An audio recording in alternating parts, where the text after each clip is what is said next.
38장 1절부터 7절까지를 교독하겠습니다.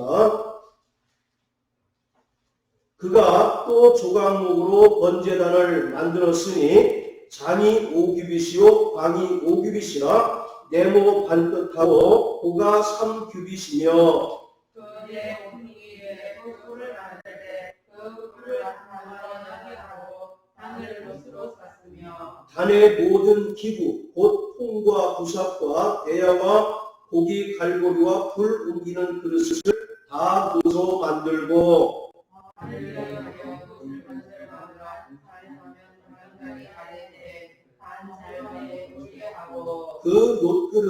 그 놋금을 네 모퉁이에 채를 꿰를 고리 넷을 부어 만들었으며 채를 주황목으로 만들어 못으로 싸고 단 양편 고리에 그 채를 꿰어 매게 하였으며 가는 널판으로 비게 만들었더라. 아멘. 기독교는 속죄와 제사의 종교입니다.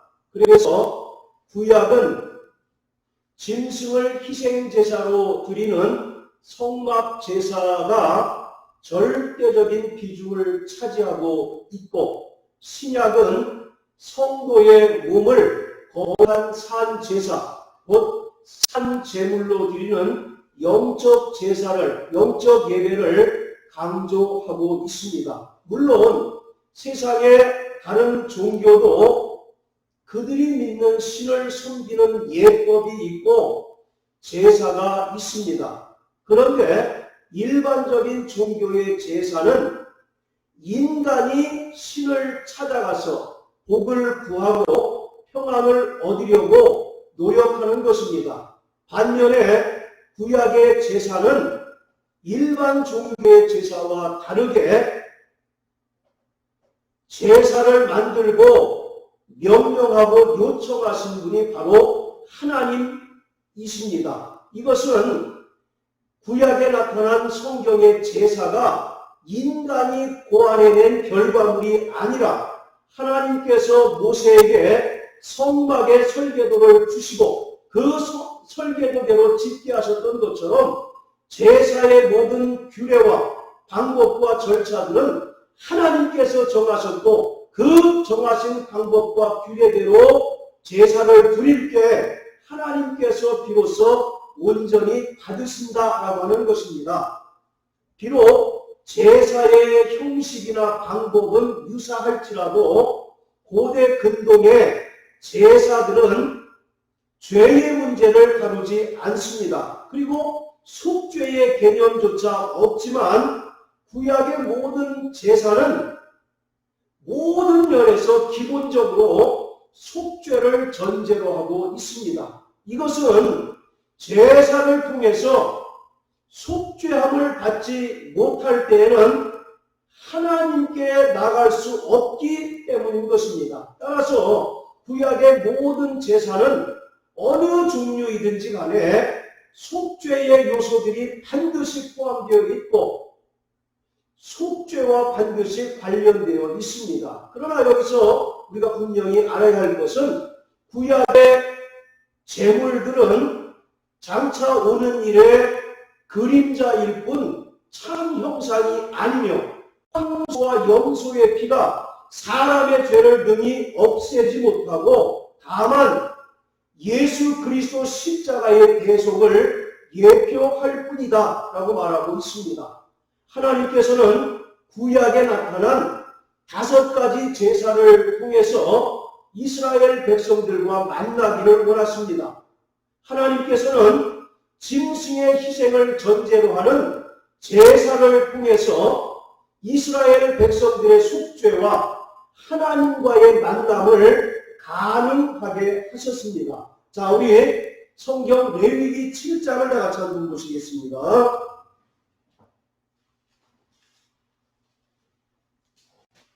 레위기 7장 37절 같이 읽겠습니다.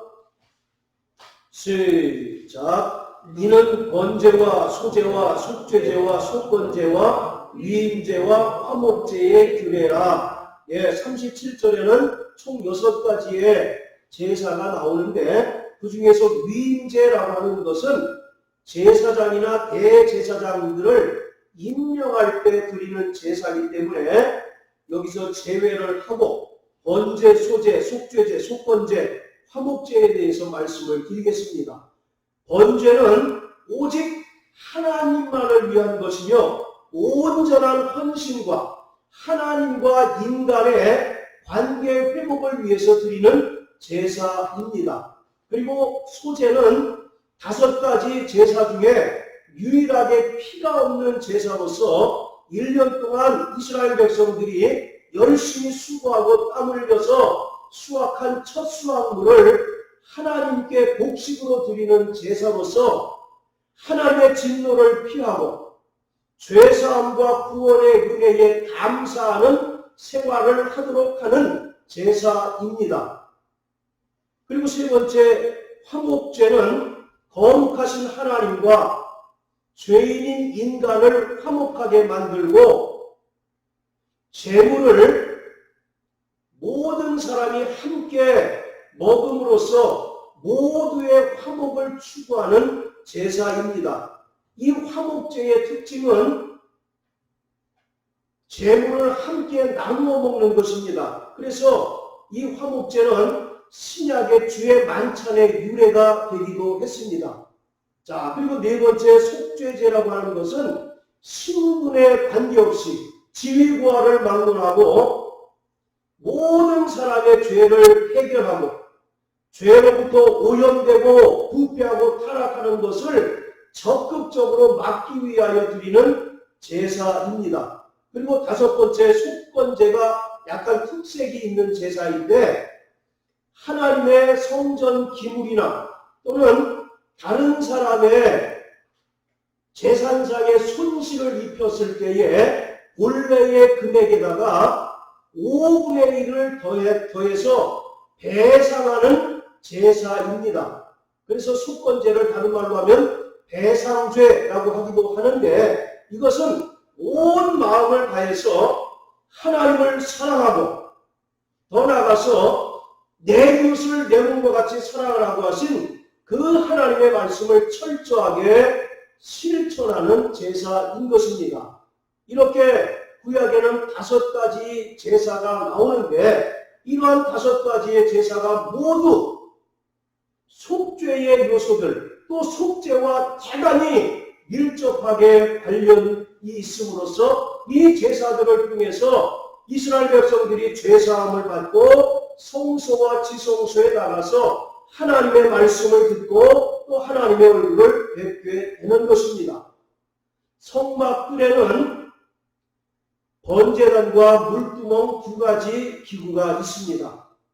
번제단은 피와 연관되고 물두멍은 물과 연관이 됩니다. 그래서 번제단은 속죄를 상징적으로 표현하고 있고 물두멍은 성결을 상징하고 있는데 이 2가지는 하나님께서 기뻐 받으시는 완전한 제사에 반드시 필요한 것입니다. 자, 우리 또 히브리서 12장을 다시 보시겠습니다. 히브리서 12장.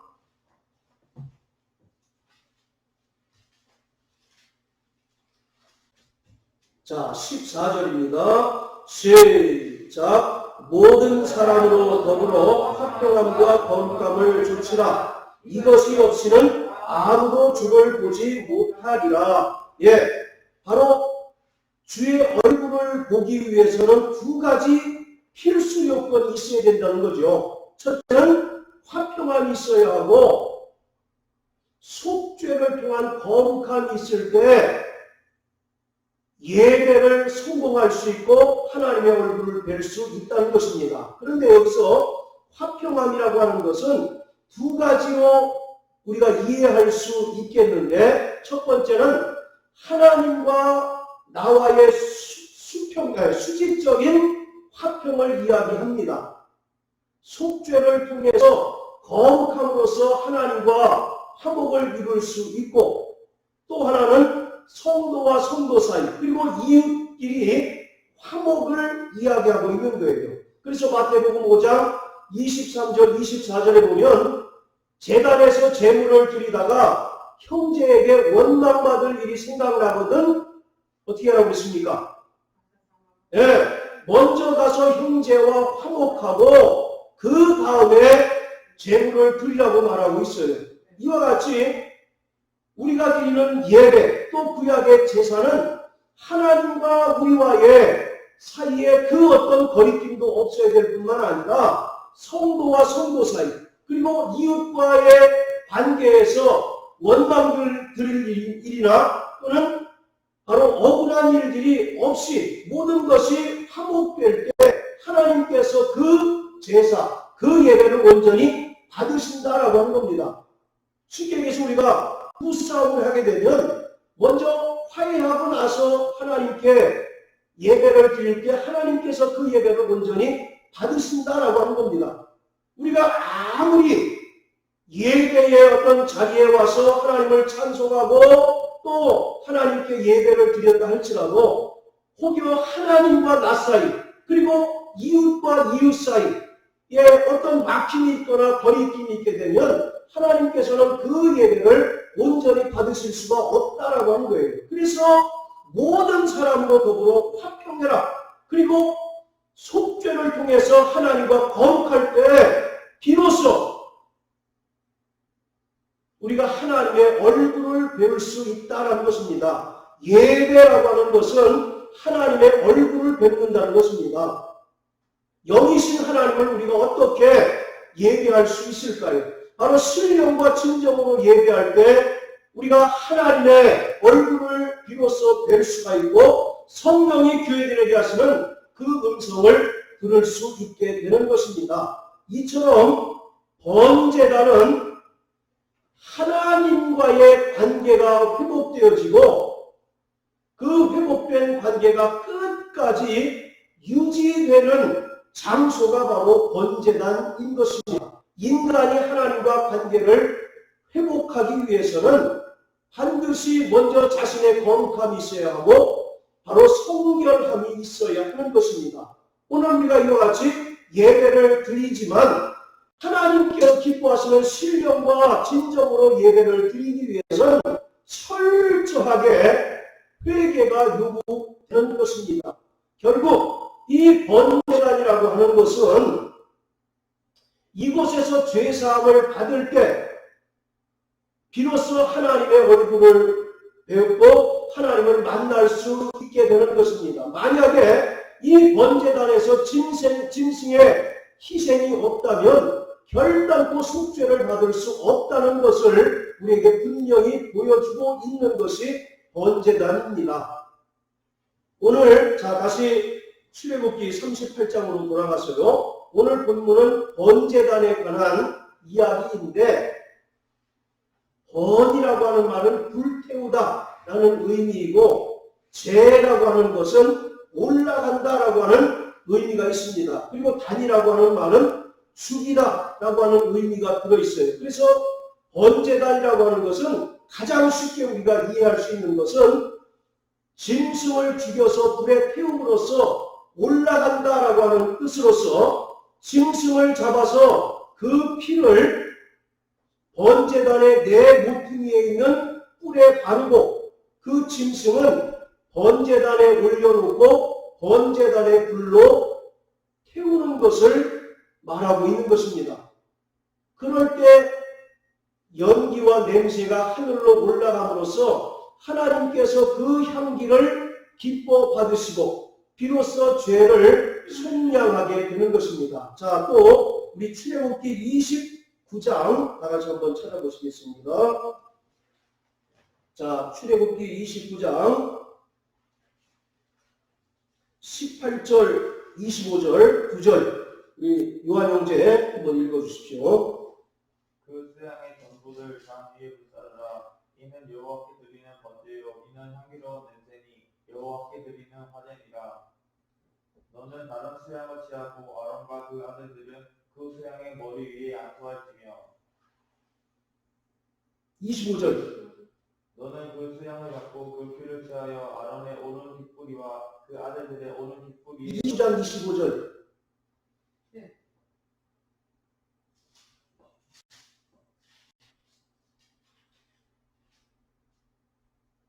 내가 만일 너와 함께한 나의 백성 중 가난한 자에게 돈을 구이거든 너는 그에게 아니, 출애굽기 20장 25절. 네.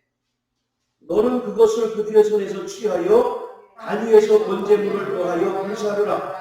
이는 여호와 앞에 향기로운 냄새니 곧 여호와께 드리는 화제니라.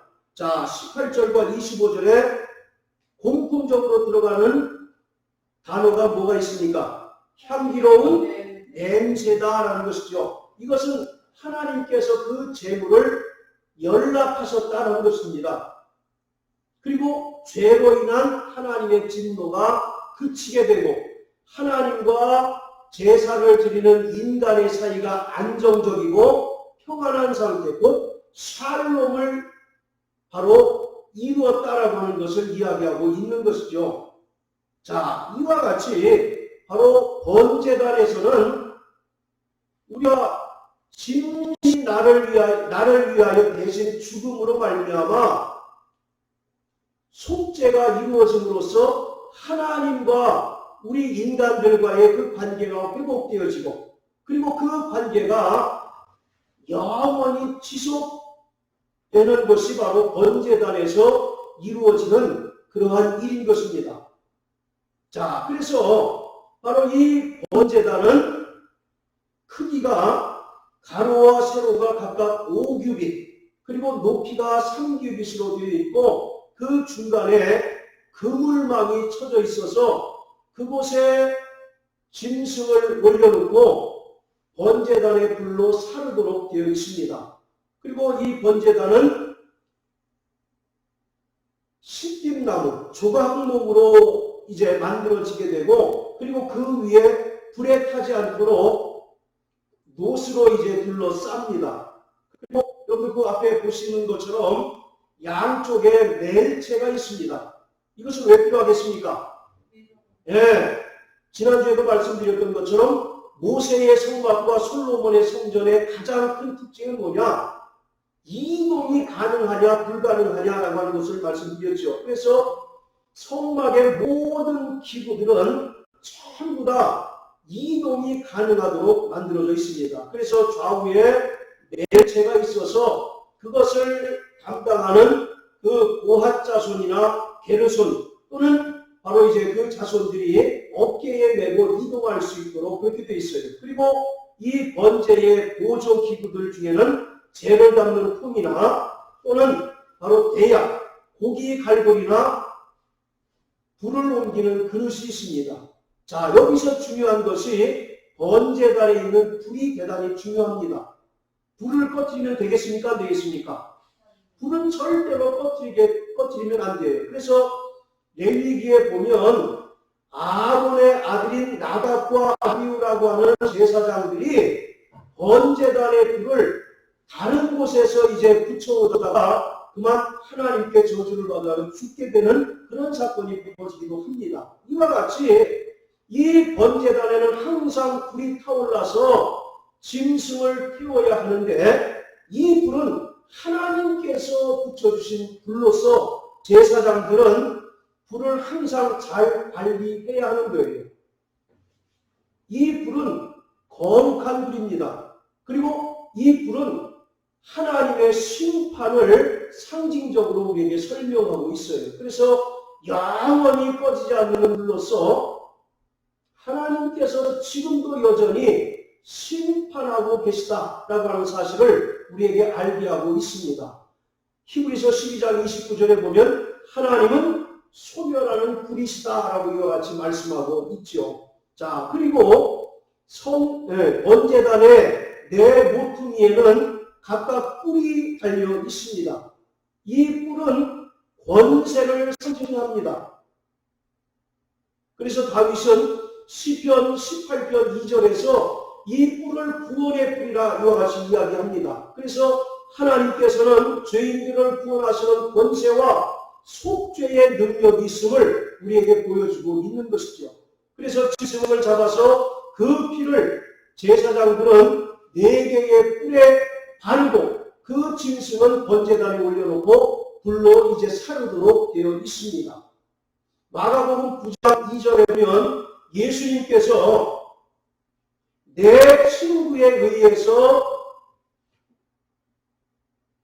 이제 내 친구가 데리고 온 중풍병자를 향해서 소자야 안심하라, 내 죄사함을 받았다라고 말씀하고 있어요. 그랬더니 그 옆에 있던 서기관들이 마음속으로 저가 대단히 참남하다. 아니 저가 위기에 죄를 사하는 능력이 있다고 말하는가라고 이와 같이 얘기합니다. 그것을 안 예수께서 인자가 죄를 사하는 권세가 있는 줄 알게 하려는 것이다라고 말씀하고 있죠. 또 그리고 누가복음 7장 36절부터 50절까지 보면 한 죄인인 여자가 옥합을 담은 향유를 예수님의 발을 붓습니다. 그리고 나서 자기의 머리털로 예수님의 발을 씻깁니다.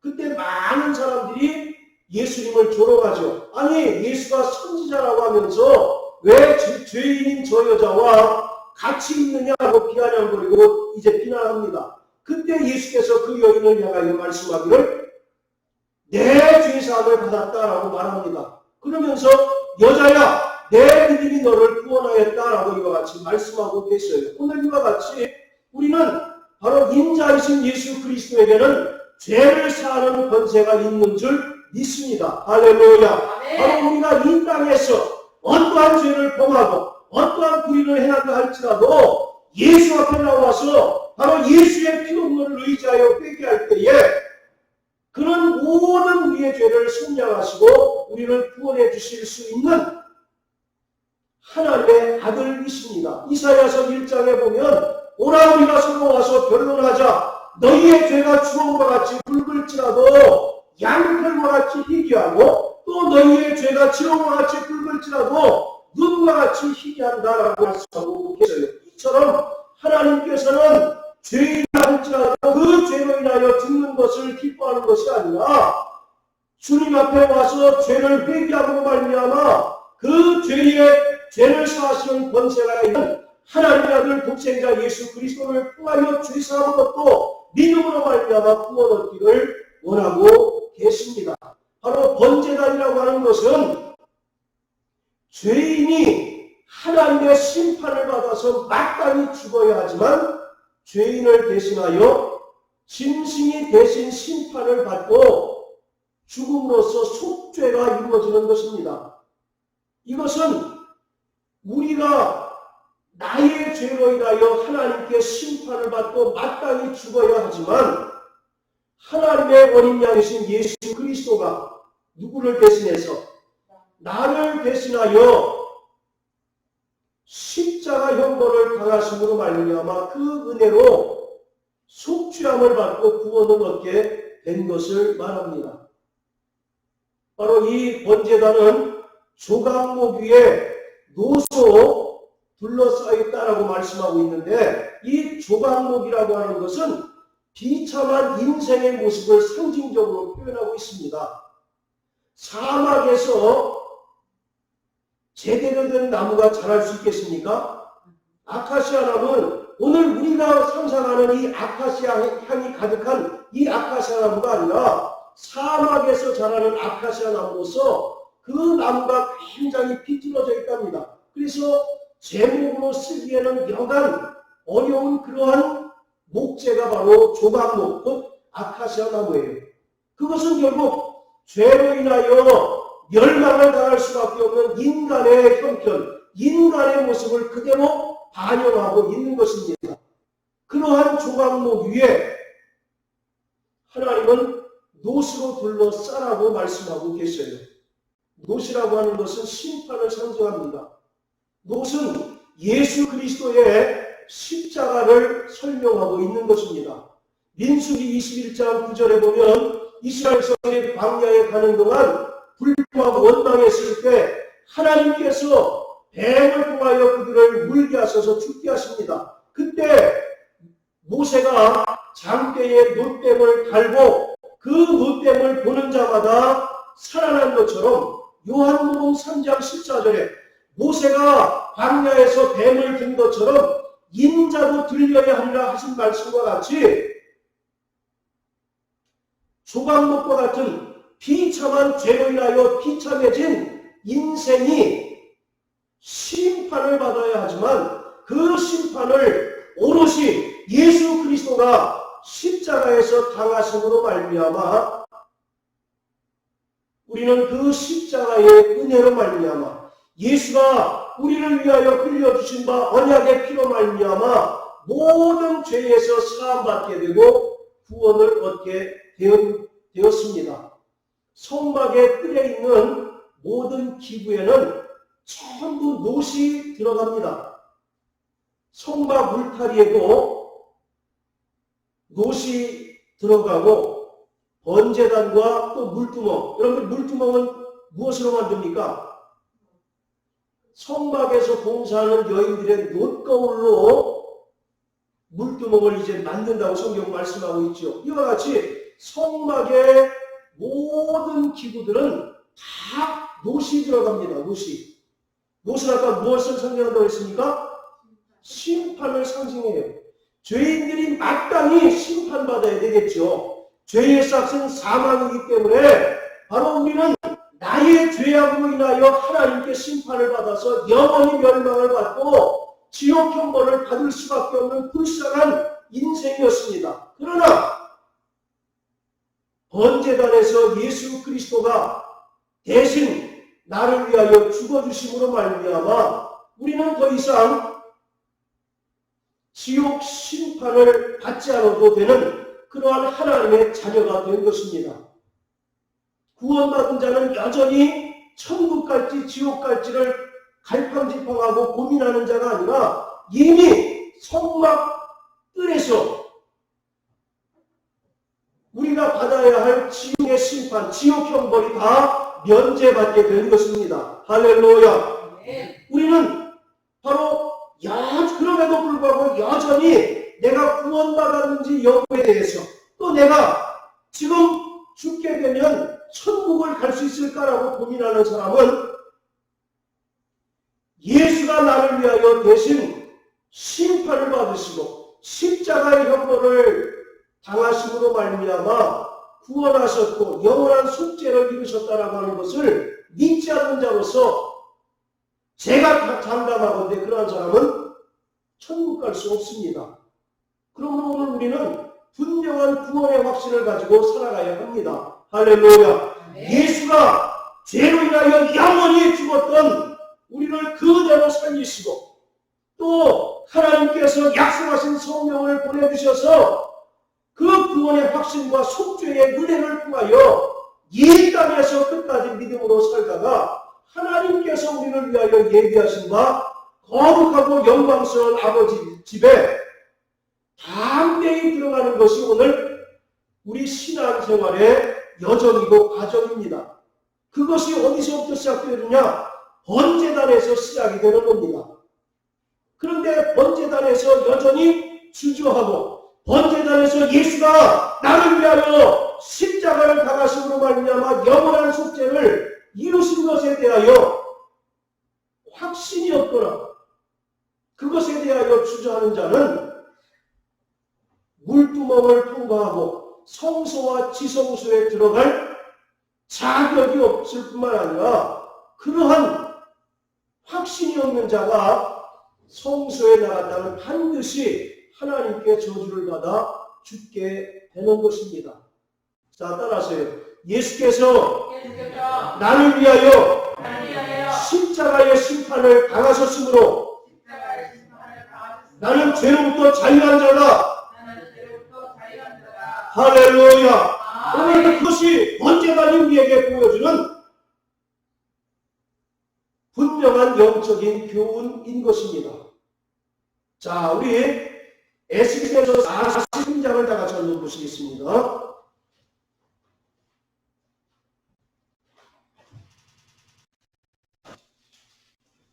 자, 에스겔서 43장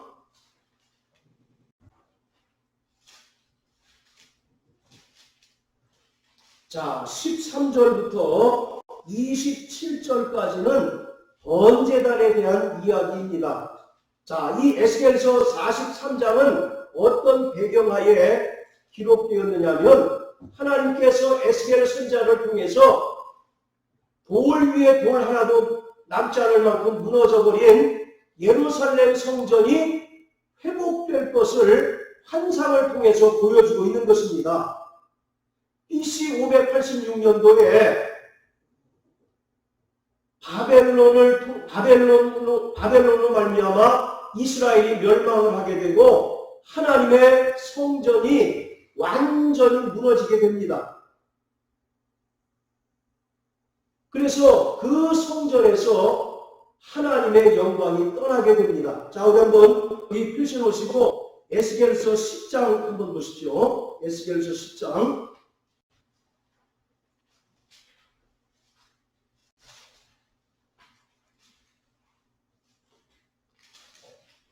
자, 18절 같이 한번 읽어볼까요? 시작. 여호와의 영광이 성전 문지방을 떠나서 그릇들 위에 머무르니.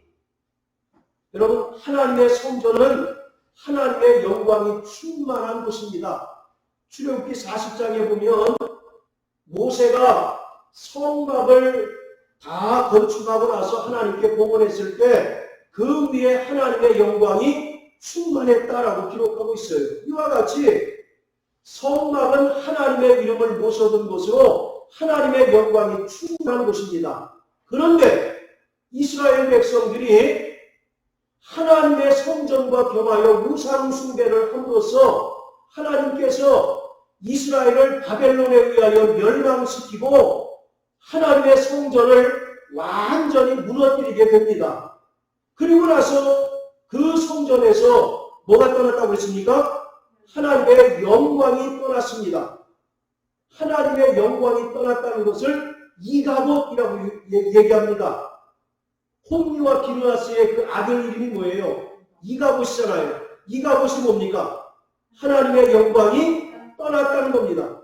아무리 솔로몬이 웅장하고 화려하게 지은 건축물이라 할지라도 성전이라 할지라도 그곳에 하나님의 영광이 떠나버리면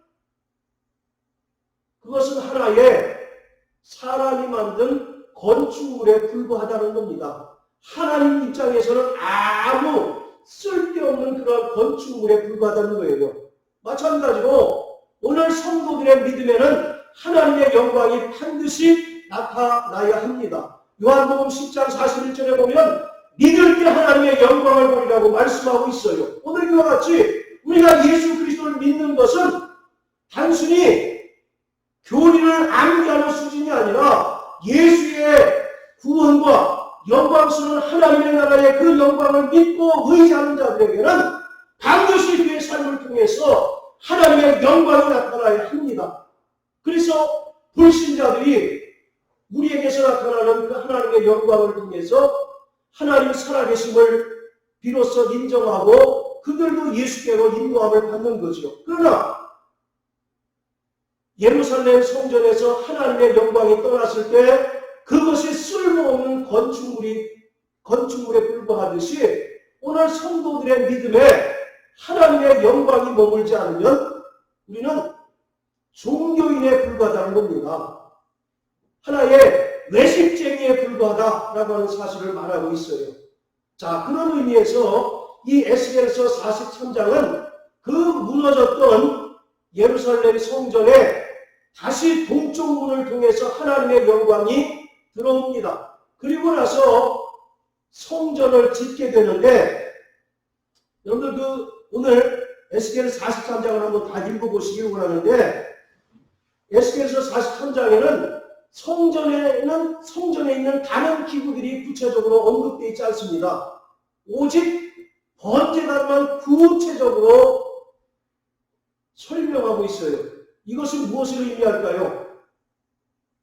그래서 18절부터 27절까지는 전부 번제단에 대해서 또 번제단에서 이루어지는 제사에 대하여 기록하고 있는데 그만큼 성전에서 차지하는 번제단의 비중이 가장 크다라고 하는 겁니다.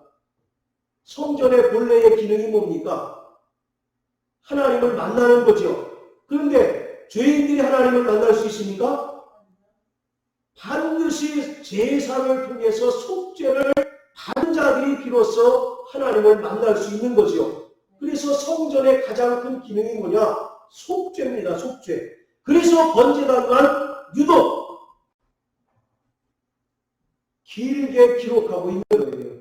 자, 그리고 27절 우리 한번 읽어보실까요? 43장 27절.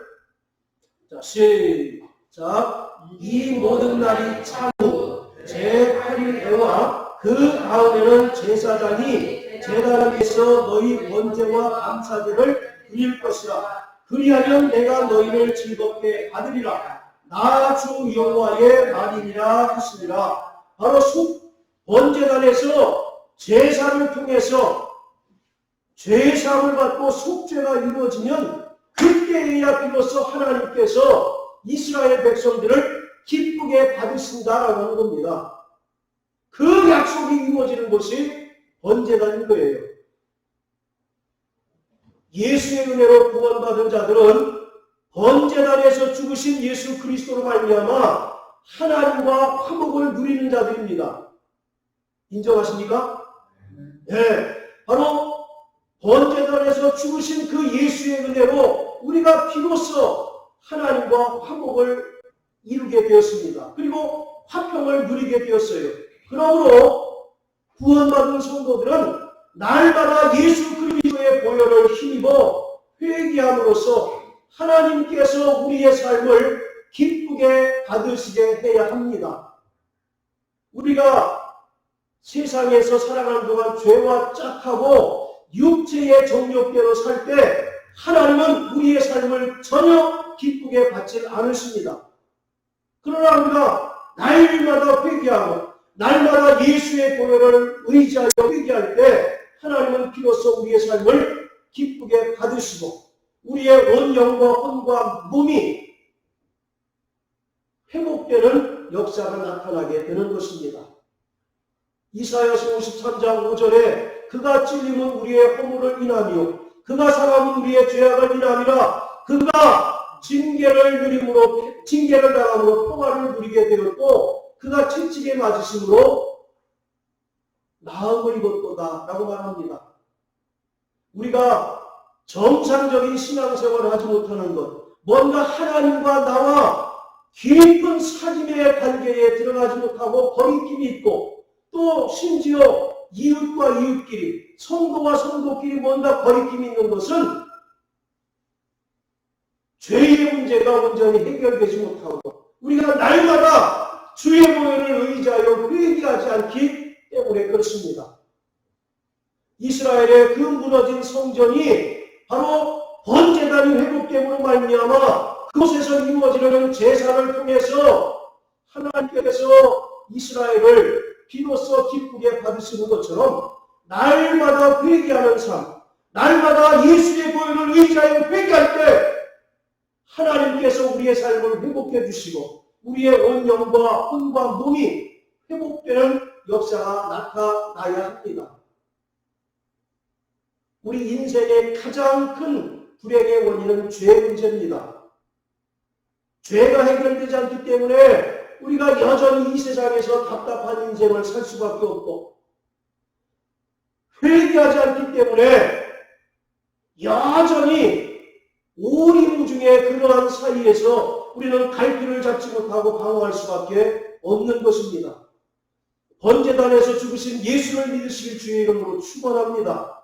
그리고 그가 나를 위하여 대신 죽으심으로 말미암아 영원한 속죄를 이루시고 내가 받아야 할 심판을 그가 대신 받아주심으로 말미암아 나는 이미 지옥 심판에서 면하게 되었다는 사실을 믿으시고 날마다 회개하는 자 되시기를 주의 이름으로 축원합니다. 날마다 그의 은혜를 감사하고 믿음으로 순종하는 우리 모든 성도 되시기를 주의 이름으로 축복합니다. 할렐루야.